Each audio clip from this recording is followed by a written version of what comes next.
Hi everyone, homemade ডেলিকেসিসের আরও একটা নতুন ট্রাভেল ব্লগে আপনাদের সকলকে স্বাগত জানাই। আজ 30শে জুলাই, টাইম এখন সকাল 10:30 আর আমরা রয়েছি অস্ট্রিয়ার আল্টেনমার্কটে। 4 দিন আগে আমরা এখানে এসেছি বার্লিন থেকে, আর এই 4 দিন ধরেই কন্টিনিউয়াসলি বৃষ্টি পড়ে যাচ্ছিল এখানে, একটুও বাড়ি থেকে বেরোতে পারিনি। আজ 4 দিন পরে বেশ ভালো ওয়েদার, আমরাও ভাবলাম এই সুযোগে একটা কোনো নতুন জায়গায় এক্সপ্লোর করে আসি। সকালে ঘুম থেকে উঠে থেকেই আজ আমরা দুজনে ভাবছি কোথায় যাওয়া যায়। অবশেষে সৈকত একটা ভালো জায়গা খুঁজে পেয়েছে, যেটা হচ্ছে রামসাউ-দাস্টাইন, যে মাউন্টেন রেঞ্জ, তার একটা ভিউ পয়েন্ট। তো সেখানেই আমরা আজকে যাচ্ছি। আল্টেনমার্কট থেকে এখন আমাদের যেতে হবে রাডস্টাড স্টেশনে, মানে আগের দিন দেবরাজদা আমাদের যেখান থেকে গাড়ি করে আনতে গেছিল সেই স্টেশনে। তবে আজকে আমরা যাচ্ছি বাসে করে। আমরা এখন বাস স্টপে দাঁড়িয়ে আছি, 6 মিনিট পরে আছে আমাদের বাস, আর সৈকত গেছে কফি আনতে। এই যে সৈকত চলে এসেছে কফি নিয়ে।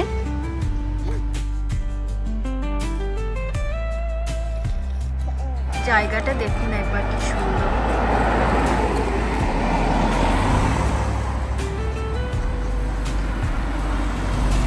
এই যে রাডস্টাড স্টেশন যাবার বাস চলে এসেছে। আমরা বাসে উঠে পড়েছি আর আমাদের জার্নি এই শুরু হলো। বাসটা একদমই ফাঁকা যাচ্ছে, সামনে শুধু একজন বসে আছে আর আমরা 3 জন এই জাস্ট উঠলাম বাসে। আল্টেনমার্কট থেকে রাডস্টাডের এই বাস জার্নিটা কম সময়ের, কিন্তু ভীষণই সিনিক। চারপাশটা একবার দেখুন, কি অসাধারণ লাগছে দেখতে।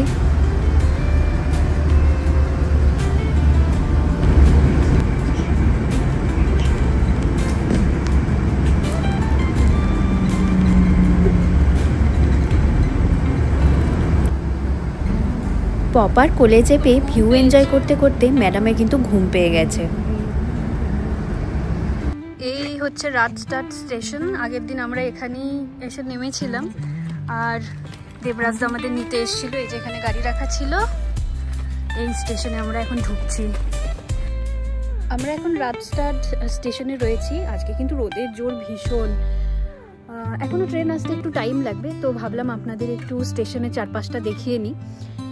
কান্ট্রি সাইডে কীরকম হয়, মানে অস্ট্রিয়ান কান্ট্রি সাইডে কীরকম হয় স্টেশনগুলো একবার দেখে নিন। এই যে এখানে সব সাইকেল টাইকেল রেখেছে, ওদিকে সব পার্কিং আছে। কি সুন্দর দেখুন চারপাশটা। আজকের ওয়েদারটা অনেক দিন পরে, প্রায় আমরা এসছি তার আগে থেকেই বৃষ্টি হচ্ছিল, প্রায় 4-5 দিন পরে আজকে একটু ভালো ওয়েদার। জানি না কতক্ষণ থাকবে, তো আমরাও বেরিয়ে পড়েছি একটু ঘুরে দেখবো বলে। স্টেশনে দেখুন আমরা আছি শুধু। ওই যে সৈকত, মেয়েটা ঘুমিয়ে গেছে, সৈকতকে নিয়ে রয়েছে, আর একজন ভদ্রলোক রয়েছেন, আর আমি। এই আমরা এখন 4 জন আছি শুধু। ট্রেন আসবে, ট্রেন আসতে এখনো 11:35 বাজবে, তো আমরা একটু আগেই চলে এসেছি। কি সুন্দর না। এখান থেকে ট্রেনে আমরা স্লাডমিং অবধি যাব, তারপর ওখান থেকে আবার বাস নিতে হবে ওই ভিউ পয়েন্টে যাবার জন্যে।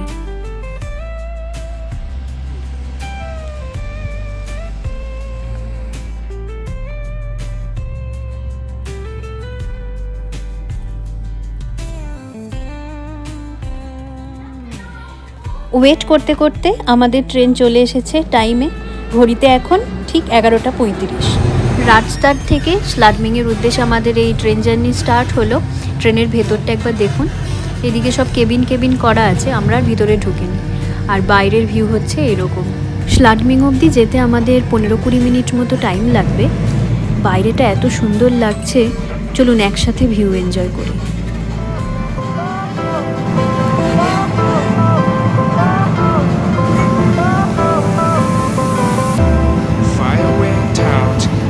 Went down when you feel lost in your shadow.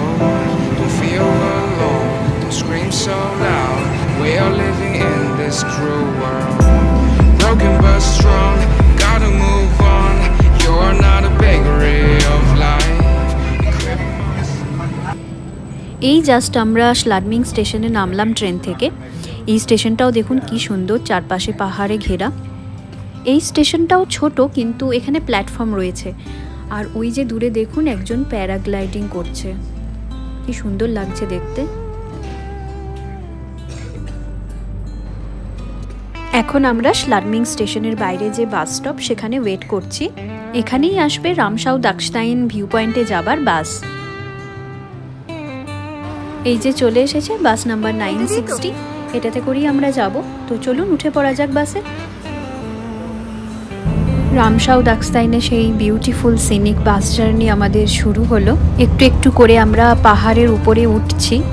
আজকে বুধবার, আর সৈকত এই সপ্তাহটা পুরোটাই ছুটি নিয়েছে অফিস থেকে, কিন্তু দেবরাজদার অফিস আছে, তো সেই জন্য আমরা দুজনেই শুধু আজ যাচ্ছি মেয়েকে নিয়ে।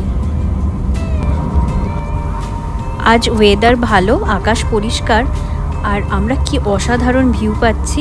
নো ডাউট সৈকত একটা খুব সুন্দর জায়গা চুজ করেছে। দাগস্তাইনে ভিউ পয়েন্টটা ডেস্টিনেশন হলেও এই বাস জার্নিটাই কিন্তু আজকের মেন অ্যাট্রাকশন। প্রকৃতি কি অপরূপ সুন্দরী এখানে।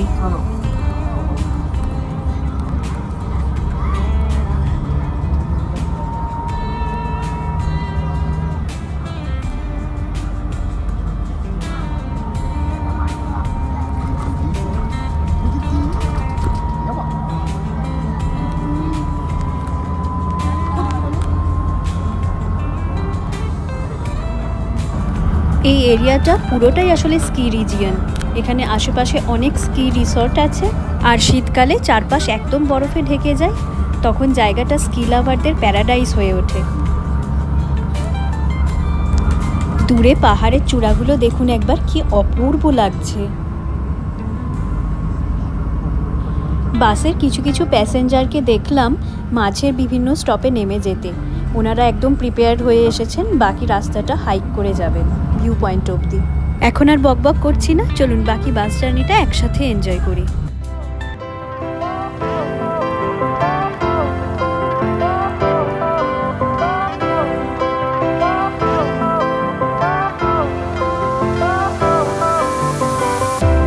Fire went out, lights went down. When you feel lost in your shadow, don't feel alone, don't scream so loud. We are living in this cruel world. Broken but strong, gotta move on. You're not a bakery of life. Equip my soul, find the real gold. I'll fulfill what I started.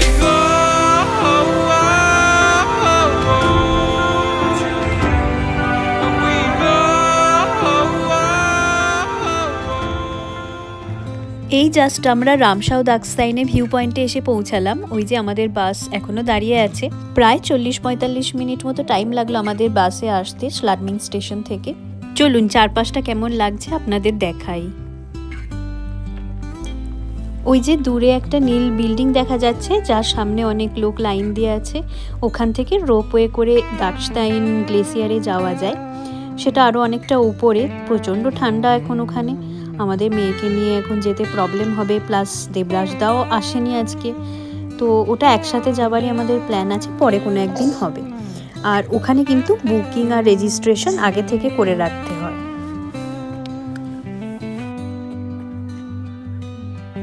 কত গাড়ি দাঁড়িয়ে রয়েছে পার্কিংয়ে, বোঝাই যাচ্ছে কত লোকজন এসেছে ওই রোপওয়ে রাইডটা করবার জন্যে।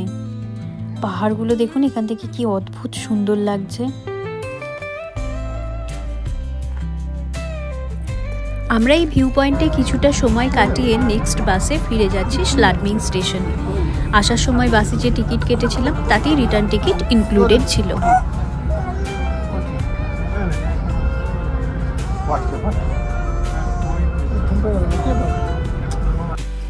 এই আমরা এখন স্লাডমিং স্টেশনে এসে পৌঁছালাম আবার। তবে এখান থেকে বাড়ি ফিরে যাওয়ার আগে ভাবছি স্লাডমিং জায়গাটা ঘুরে দেখলে একটু কেমন হয়।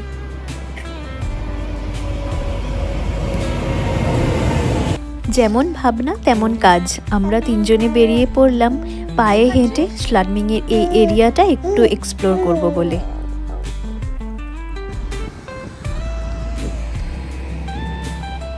স্টেশন থেকে বেরিয়ে একটু এগিয়ে আসতেই চোখে পড়ল সেই একই চেনা পাহাড়ের দৃশ্য, যেমনটা আমরা আলটেনমার্ক থেকে সবসময় দেখতে পাই।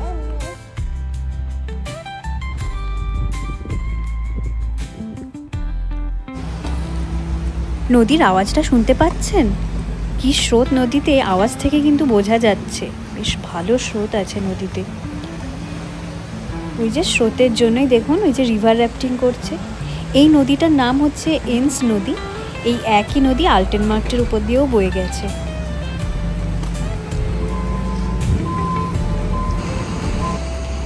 এদিকের রাস্তাঘাট দেখছি একদম ফাঁকা, লোকজন প্রায় নেই বললেই চলে, শুধু কয়েকটা গাড়ি যেতে দেখা যাচ্ছে। কিন্তু দূরের পাহাড়গুলো কি সুন্দর লাগছে দেখতে, তাই না? এদিকে ম্যাডামের আবার ট্রলারে করে ঘুরতে ভালো লাগছে না, বায়না করে পপার কোলে উঠে পড়েছে। ওই যে দূরে চার্চের মাথাটা দেখা যাচ্ছে, আমরা ওদিকটাতেই যাচ্ছি। মোস্ট প্রবাবলি ওখানেই সিটি সেন্টারটা হবে। তাছাড়াও সৈকত ম্যাপে দেখলো আরেকটু এগিয়ে গিয়ে আরেকটা রোপওয়ে আছে, তো আমরা সেদিকটাতেও যাবার চেষ্টা করব। এখানেও নদীর স্রোতের কিন্তু বেশ আওয়াজ। এই নদীটা হচ্ছে এন্স নদীরই আরেকটা ফালি, যেটা সাইড দিয়ে এসে মেন এন্স নদীর সাথে মিশেছে। বাহ, এখান থেকে কি সুন্দর লাগছে ভিউটা। এখানকার জলটা অনেক পরিষ্কার।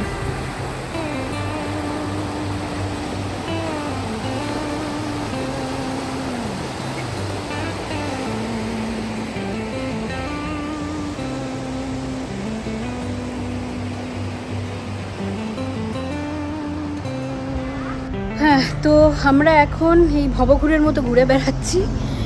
যদি এখানে একটা রোপওয়ে আছে দেখলাম, তো ভাবলাম যদি ওটাতে ওঠা যায়, তো দেখছি ওদিকে যদি ওঠা যায় ওটাতে উঠবো।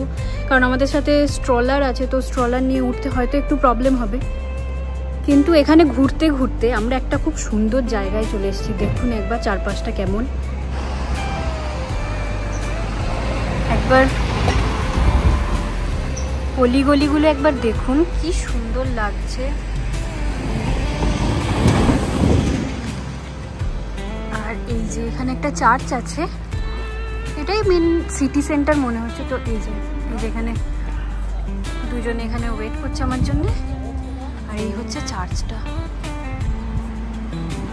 কি সুন্দর দেখুন একবার।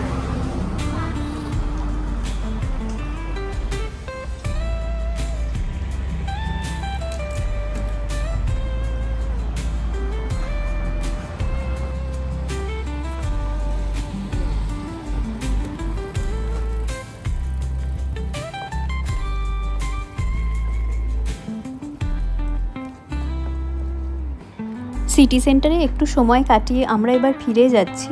মেয়ের আর ভালো লাগছিল না রোদে রোদে ঘুরতে। তাছাড়া আমরা যে রোপওয়েটা দেখেছিলাম সেই রোপওয়েটাও আগে থেকে বুকিং করে রাখতে হয়, তো আমরা ভাবলাম এখান থেকে ফিরে যাওয়াই এখন ভালো হবে। তাই এখন আমরা স্লাডমিং স্টেশনের দিকে এগোচ্ছি আবার। আর এই ব্লগটাও আমি এখানেই শেষ করছি। কেমন লাগলো অবশ্যই কমেন্ট করে জানাবেন। যদি ভিডিও ভালো লেগে থাকে একটা লাইক করে দেবেন। চ্যানেলটিকে সাবস্ক্রাইব করতে ভুলবেন না যদি না ইতিমধ্যে করে থাকেন। Thank you so much for watching. Bye by.